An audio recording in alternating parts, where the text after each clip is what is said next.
कर्क राशि वालों, क्या विशेष मिलने वाला है जुलाई के महीने में? क्या कमाल होने वाला है? क्या भाग्य आपके साथ खड़ा होने की इच्छा रख रहा है या भाग्य का विरोध ही झेलना पड़ेगा? कर्क राशि वालों के लिए ग्रह की स्थिति को सबसे पहले मैं अवगत करवा देता हूं, उसके बाद मैं आपको उसके परिणाम से अवगत करवाऊंगा। जैसे कि सूर्य 16 जुलाई से कर्क राशि में आप ही की कुंडली के प्रथम भाव में और उससे पहले द्वादश भाव में है। मंगल आपके कुंडली के दूसरे भाव सिंह राशि में है। बुध आपके कुंडली के प्रथम भाव आप ही की राशि कर्क में है। गुरु आपकी कुंडली के द्वादश भाव मिथुन राशि में है। शुक्र आपकी कुंडली के एकादश भाव वृषभ राशि में है। शनि आपकी कुंडली के नवम भाव मीन राशि में है। राहु आपकी कुंडली के अष्टम भाव कुंभ राशि में है। केतु आपके कुंडली के द्वितीय भाव सिंह राशि में है। इन सब का क्या परिणाम होगा, ये सब क्या दर्शा रहे हैं, कितना बेहतर रिजल्ट आपको देंगे या आपको करेंगे परेशान? आइए चर्चा राहु केतु से ही शुरू करता हूं, वहीं से आपको बताने का प्रयास करता हूं। सबसे नीचे केतु को हमने लिया है, तो केतु को ही समझे। केतु कुंडली के दूसरे भाव सिंह राशि में विराजमान है, सूर्य के घर में। राहु या केतु जब भी सूर्य के साथ हो जाता है तो वो ग्रहण लगा देता है सूर्य को। हमारे बाबूजी कहते हैं, जो राहु और केतु को देखो, उसके पास में अपना शरीर का अंग नहीं है, फिर भी सूर्य को ग्रहण लगा देता है। इसलिए शत्रु को और रोग को छोटा नहीं समझना चाहिए, क्योंकि छोटी सी बीमारी, एक दांत का दर्द शुरू हुआ और कब वो मस्तिष्क को डिस्टर्ब कर देगा, समाप्त कर देगा, कहना मुश्किल है। ठीक उसी प्रकार से दुश्मन को कभी भी छोटा नहीं समझना चाहिए। छोटा सा दुश्मन भी इस प्रकार से देखो, आपकी शकुनी को कोई अस्तित्व नहीं था, लेकिन धीरे धीरे धीरे करके ऐसा बना लिया कि महाभारत करवा दिया, संपूर्ण विनाश करवा दिया। नहीं तो देवी और सज्जनों, शत्रु, रोग और अग्नि, छोटी सी अग्नि की एक छोटी सी जो है सो चिंगारी पूरे जंगल को जलाने में सक्षम हो जाती है। ठीक उसी प्रकार से ये जो केतु है, इसके पास में सर के अलावा और कुछ नहीं है, केवल ये सर है और उस केवल धर है, सर नहीं है। राहु के पास में केवल सर है और केतु के पास में केवल धर है, मस्तिष्क भी नहीं है सोचने के लिए। वो केतु सूर्य के घर में दूसरे भाव में सिंह राशि में विराजमान है और केतु जहां बैठता है वहां पर में विच्छेद की स्थिति लाता है, डिटैचमेंट करता है। दूसरे भाव में केतु का बैठना परिवार के लोगों से दूरी बनाने का प्रयास करेगा। आपके मन में कुछ ऐसे भाव उत्पन्न होंगे जो आपको लगेगा कि नहीं नहीं नहीं नहीं, परिवार के लोग जो है जो मेरे साथ अच्छा नहीं कर रहे हैं। परिवार के लोगों पर में संदेह करने लगोगे कर्क राशि वाले, ये केतु का परिणाम रहेगा।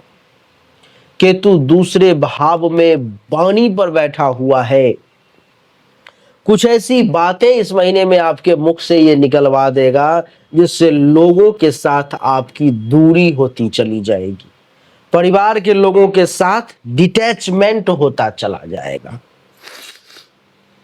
दूसरे भाव में केतु का बैठना, इतना ही नहीं, पैसों से भी मोह नहीं रहेगा।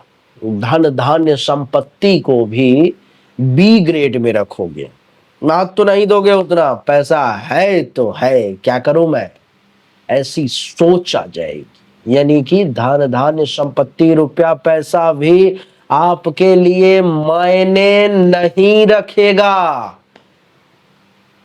देवी और सज्जनों, केतु दूसरे भाव में है, हाँ, भोजन प्रेमी जरूर बना देगा आपको। अच्छी अच्छी चीजों को खाने की इच्छा मन में जागृत होगी, क्योंकि स्थूल शरीर है केतु का।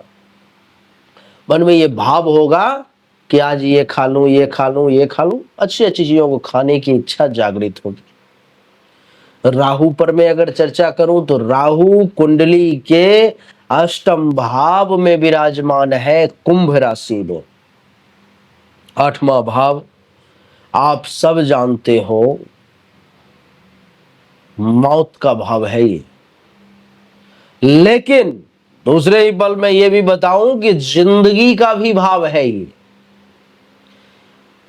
कहते हैं कि जिस समय मृत्यु होती है उसी समय कहीं ना कहीं उस आत्मा का किसी और रूप में जन्म हो जाता है, उसको जिस योनि में जाना है, जिस प्रकार का भोग उसको भोगना है। राहु का यहां बैठना बहुत सारी चीजों में आपकी मौत कर देगा। जैसे आपको आप ही के अंदर से एक नया व्यक्ति को उत्पन्न कर देगा राहु। आप पहचान नहीं पाएंगे, आपके मन में ये भाव जो है सो उत्पन्न होगा, जो मैं ये क्या कर रहा हूं, मैं कौन था अब मैं कौन हूं, अपने आप में ही अंतर महसूस होने लगेगा। ये राहु है। राहु आपको ज्योतिष शास्त्र में इंटरेस्टेड, तंत्र विद्या में इंटरेस्ट, जितनी भी कैमरा, लाइट, टीवी, कंप्यूटर, विदेशी चीज, दूसरे धर्म, दारू, शराब, नशा, पान, इश्क, इन सब चीजों में ये राहु जो है सो आपको खींचने का प्रयास करेगा। आपका मन होगा कि इन चीजों में मैं जाऊं, देखूं, लिप्त हो जाऊं। तो ये तो कहानी हो गई राहु और केतु की। अब शनिदेव के बारे में थोड़ा चर्चा कर ले, जो स्वयं न्यायाधीश है। देवी और सज्जनों, शनि जो है सो आप ही की कुंडली के नवम भाव, जो भाग्य स्थान है, भाग्य स्थान में विराजमान है। शनि का नवम भाव में विराजमान होना यानी कि भाग्य का साथ मिलेगा, लेकिन उन लोगों को ज्यादा मिलेगा जो अपने घर से दूर है। अब किसी का घर मान लो कि दिल्ली में है, वो गुजरात में है, किसी का घर गुजरात में है, वो महाराष्ट्र में है, किसी का घर महाराष्ट्र में है, वो बिहार में है। यानी कि जगहों के जो लोग परिवर्तन कर चुके, अपने जन्म धरती को छोड़ के कहीं और जा चुके, उन लोगों को विशेष भाग्योदय का योग ये शनि बना रहा है। ससुराल से थोड़ा सा वाद विवाद करने से बचे, नहीं तो बात आगे बढ़ सकती है, आप परेशान हो सकते हो। कुंडली के नवम भाव में शनि का बैठना ये दर्शाता है देवी और सज्जनों कि धर्म पर में थोड़ा सा संदेह होने लगेगा कि मैं जो ये पूजा पाठ कर रहा हूं, क्या ये सही है? क्या वास्तव में कोई देवी देवता, कोई ग्रह, इस प्रकार की चीजें हैं जो हमें प्रभावित कर रही हैं? क्या ये जो हमारा धर्म है ये सही है? मैं जिस ट्रैक पे चल रहा हूं क्या वो सही है? यानी कि इन चीजों पर में आपके मन में संशय उत्पन्न कर देगा शनि। तो इसको समझने का प्रयास करें। आपने अगर किसी के धर्म कर्म के कार्य में अगर विघ्न बाधा कभी डाला होगा तो शनि इस समय में आपके भी धर्म कर्म के कार्य को सही तरीके से संपन्न नहीं होने देगा। परेशानियां आएंगी, रुकावटें आएंगी और फिर जाकर के आपका काम हो पाएगा, क्योंकि शनि कर्म फलदाता है। शनि क्या है? न्यायाधीश है। शुक्र की बात करूं तो शुक्र कुंडली के एकादश भाव में, जिसके कुंडली के एकादश भाव में वृषभ राशि का शुक्र हो, क्या कहने। शुक्र इस समय में आपको आमदनी में वृद्धि करवा देगा, लाभ ज्यादा दिलवाएगा, उपलब्धि की प्राप्ति करवाएगा। कुछ जो इच्छाएं थी जो दब गई थी, पूरी नहीं हो पा रही थी, शुक्र उन इच्छाओं को भी पूर्ति करने और करवाने का प्रयास करेगा। देवी और सज्जनों, शुक्र का प्रभाव बहुत विशाल है, बहुत बढ़िया है। आप एक चीज देख लो कि नवग्रह में शुक्र को अगर सही मायने में कहो तो वो देवगुरु से भी ज्यादा पावरफुल है, क्योंकि कई बार ऐसा हुआ है कि राक्षसों को इंद्र के सिंहासन पर शुक्र ने बैठा दिया, ऐसे ही नहीं बैठा दिया ना। तो इच्छा की पूर्ति भी शुक्र करवाएगा, सीनियर्स का साथ भी दिलवाएगा। देवगुरु बृहस्पति की अगर बात करूं तो देवगुरु बृहस्पति मिथुन राशि में कुंडली के 12वें भाव में। 12वां भाव मोक्ष का होता है, 12वां भाव अस्पताल के खर्चा का होता है, रोग का होता है। इस समय में 12वें भाव में देवगुरु के होने के कारण नींद में कुछ समस्या का सामना करना पड़ सकता है। सांसारिक चीजों से थोड़ा सा हट करके धर्म, कर्म, ध्यान, साधना, इन सब में आपका मन जो है इस समय में लग सकता है। आपकी जानकारी के लिए बता दूं कि बुध जो है वो भी कर्क राशि में आपके कुंडली के प्रथम भाव में मस्तक पर में। कर्क राशि का जितना भी व्यक्ति अभी दुनिया में है और उसमें से जितने भी लोग बिजनेस से जुड़े हुए हैं, बुध उनके मस्तिष्क को बहुत तेज कर देगा, बहुत बुद्धिमान, बहुत बिजनेसिया माइंड का व्यक्ति बना देगा, बिजनेसमैन नहीं प्रॉपर, उसमें आप बेहतर कर पाओगे। मंगल जो है सो सिंह राशि में विराजमान है, यानी कि आपके कुंडली के दूसरे भाव में। मंगल के साथ केतु की जो युति है, यहाँ पे अंगारक योग भी बना रहा है, तो आपके परिवार में तो टेंशन तनाव होना ही होना है, इसे कोई नहीं रोक सकता।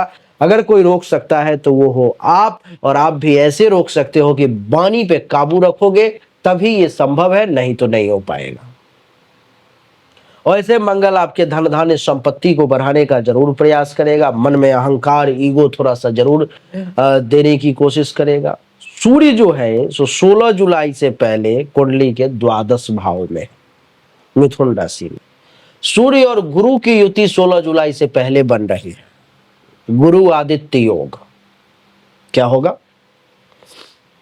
सूर्य राजा है, गुरु गुरु है।